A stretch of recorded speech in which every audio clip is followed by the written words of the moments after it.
Jim and Terry Show, waxing eloquent on things political, social, cultural, sometimes spiritual, sometimes philosophical, sometimes economic, sometimes it's stupid. Sometimes it's just, it's coffee talk. We're just two old farts getting together and talking about coffee. That's what this whole show is supposed to be about. Just did you hear? Do you remember the days when I wrote the song for the coffee? I can't remember how that song goes, but the coffee song, we used to feature it as our opening. I don't know. I can't remember. I'm going to have pull to that dig out it up for some sort of anniversary. Well, that was years ago. How long have we been doing this, Jim? I think the car was just coming into being invented. With the crank in the front? Yeah. Oh, I like that one. Somehow I can see an old Walt Disney black and white Mickey Mouse with that. Yeah. Nice sound effects, by the way. The old Mickey Mouse with the skinny legs, yeah. Yeah, I forget what they call it, a steamboat somebody or other. Yeah. I can visualize it in my mind, the way they danced. Yeah. We have so much history between the two of us and things we've seen and heard. We've seen and heard a lot. In our lifetime. Yes. A cumulative wellspring of knowledge. Yeah. Plus rumor and innuendo. And conspiracy. Yes. I mean, that's all in there too, and various layers like a layer cake. But how do we sort out which layer is the stuff that we experienced and lived through and heard and saw that's real? Well, now what is real? You don't even know if you're listening to a band if it's not just mimicking itself. For Pete's sakes, it's a video. How do you know it's not AI and they're not even there? How do you know? Here we go into the AI. I guess that's gonna be a recurring theme for us. Here we are, two analog beings, meaning we're not digital. We're real, we exist, we're organic. But sometime in the future, the Jim and the Terry may be replaced by Jim AI and Terry AI. No, we won't be. We're not that important. No. But maybe a Keith Richards or somebody. Well, yeah, I know you would probably like to have your guitar work emulating Keith Richards. Well, I've always thought about that because a lot of the work that Keith Richards does, and it's good, but, it's very similar in his moving and his chunks, what he does. And I'm wondering if the studio just I wonder if he ever went in one day and just said, okay, give us an E, how you play it. Give us a C, how you play it. Give us a B minor, how you play it. Sampled everything that he Sampled everything. And so when they go, we want a song, and Keith works it out and goes, well, it's E, G3, B4. I want it in the same pattern as that. And blah, blah, blah, blah, blah. Okay, you're down. And, well, I'm wondering if that's it. Well, they smoke and I'm not saying there's something drink wrong in the about control that, room. But, I mean, they're busy. They're touring.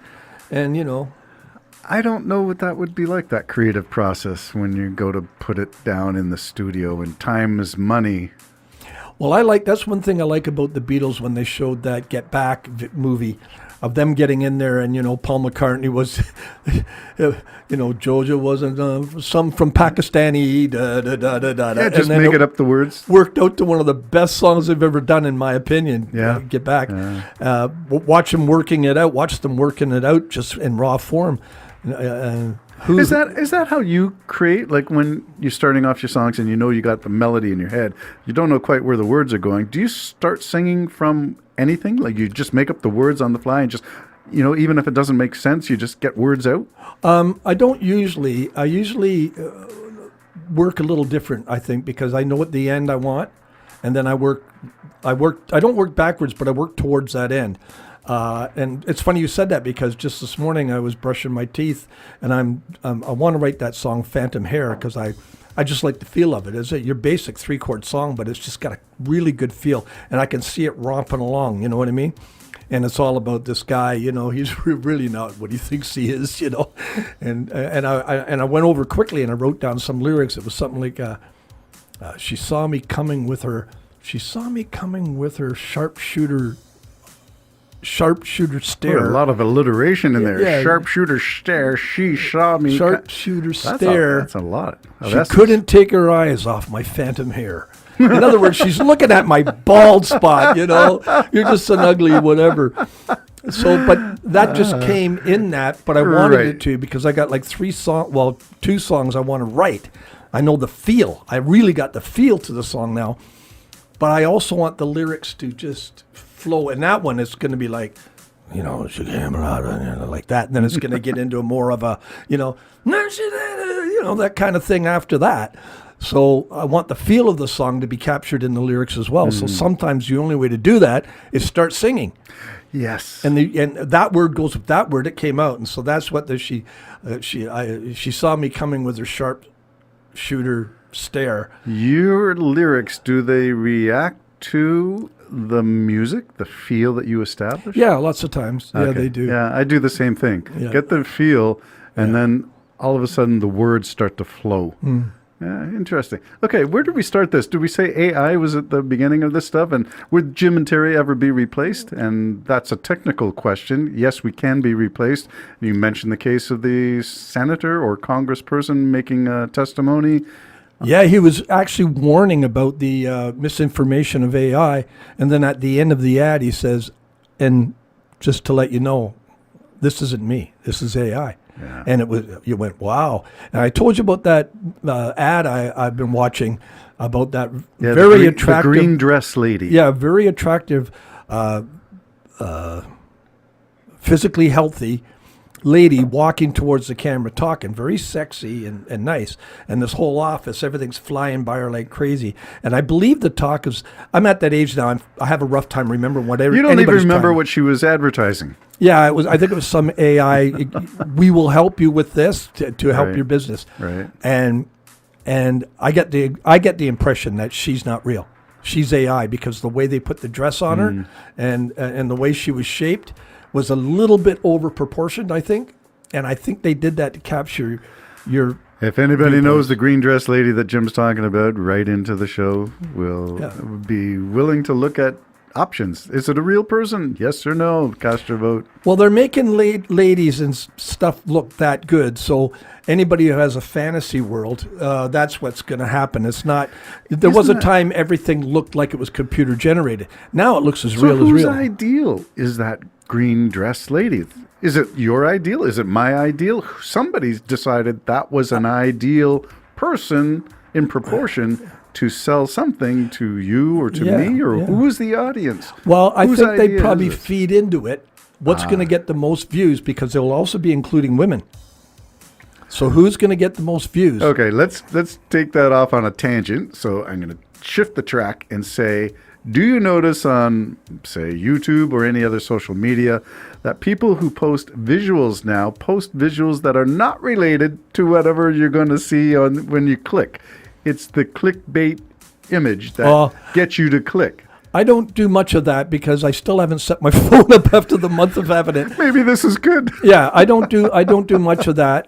And usually, what I go to is it has everything to do with SpaceX or something like that.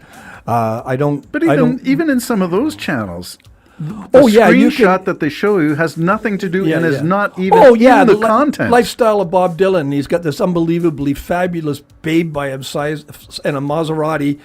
And that's not him. And when you watch the video, he doesn't have that babe, and and his favorite car is a 1968 Corvette, and old. It's not what you think at all, right? Right. So it goes on. Yeah, I've seen those for sure. Lifestyles of anybody. They always have Ringo Starr's arms wrapped around an unbelievable babe outside a huge mansion, but you never see the mansion in the picture.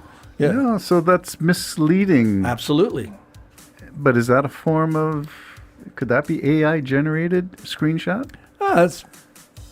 Well, now it could be. Like the things that might have been difficult at one time are going to be harder and harder.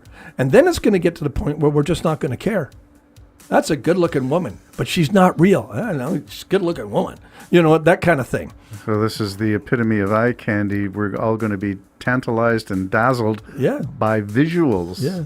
Well, I could see a day coming, maybe not in our lifespan, but where most of the people will just have headsets on or glasses of some kind on. Sitting in their somewhere? privacy. Well, right now we have it with our cell phones. Many, many times you can be at a family function and maybe not everybody, but there's 3 or 4 people on their phone. And they're always on their phone and everybody's on their phone. So where's the social intercourse, the social banter back and forth between people really present in the same space, but not present in the same headspace or audio space? And I think what it's doing is I had a conversation with one of my sons the other day, and I think I misread him completely wrong. But I got a feeling he misread me too. And this is part of, I God think, help us, Jim. well, I mean, God help us, yeah, because like we're the human expression, you know.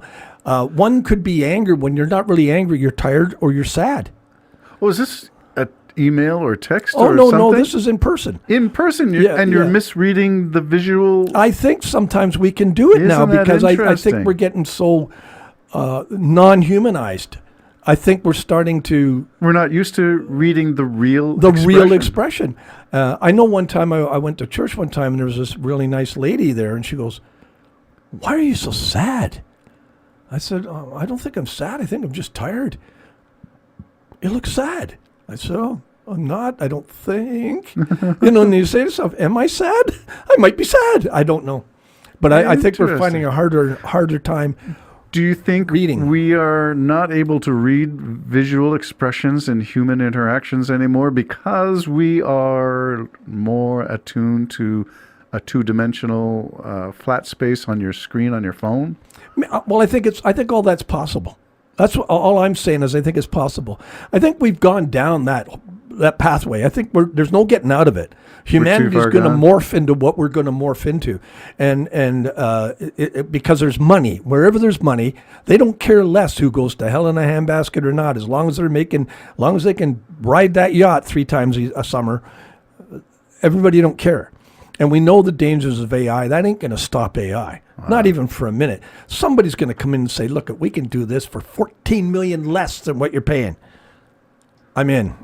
Yep. Yeah. And we can get a guy that looks like Keanu Reeves to play this, but he ain't Keanu Reeves. Now, so but the far- computer has told us what's the most attractive to women. And you'd be surprised how many women want to go So see the AI these we've hunks. been fed has tuned now to what they understand our likes and preferences Yeah. to be Yeah. and feed us that.